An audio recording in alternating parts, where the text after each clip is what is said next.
The next one we're going to try is a target. You decide where you want the center of your target to be.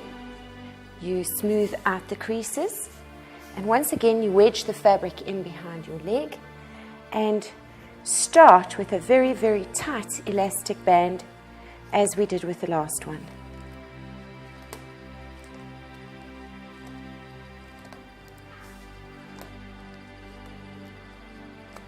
From there, you work with another elastic band and you move it down an equal distance and do the same thing again.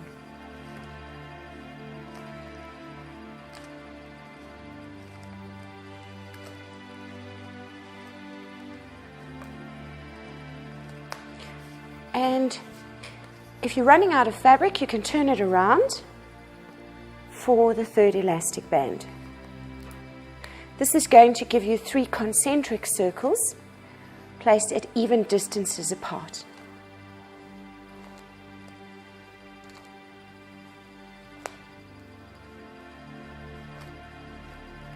Targets are really simple to make and quite effective.